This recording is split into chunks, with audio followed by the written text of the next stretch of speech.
સુરતમાં ઇલેક્ટ્રિક વાહનોના વેચાણમાં વધારો થયો છે। વૈશ્વિક યુદ્ધની અસરના પગલે ઈવીનું વેચાણ વધ્યું છે। 2 મહિનામાં ઈવીના વેચાણમાં મોટો ઉછાળો આવ્યો છે। ઈ વ્હીકલમાં 5% ટેક્સની મોટી રાહત મળી છે। માર્ચમાં 1987, એપ્રિલમાં 2011 ઈ વ્હીકલનું વેચાણ થયું છે। પેટ્રોલ ડીઝલના 6% સામે ઈવીમાં માત્ર 1% ટેક્સ થઈ છે, ત્યારે શોરૂમમાંથી નીકળતા વાહનો પર 5000ની સબસિડી મળે છે।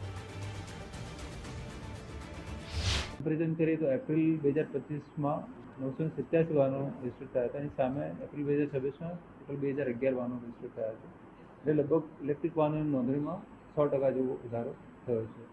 સરકાર સાથે ઇલેક્ટ્રિક વાહનોની જે ખરીદી છે એના પર ઘણા બધા બેનિફિટ આપી રહી છે। સબસિડીના બેનિફિટ મળી રહ્યા છે। સાથે સાથે મોટર વાહન વેરો છે, એમાં પણ વેરો આપણે જે નોર્મલ વાહનો છે, પેટ્રોલ ડીઝલ વાહનો, એના પર 6% વેરો લાગતો હોય છે। એની સરખામણી ઇલેક્ટ્રિક વાહનોમાં છે, એમાં ફક્ત 1% વેરો લાગે છે।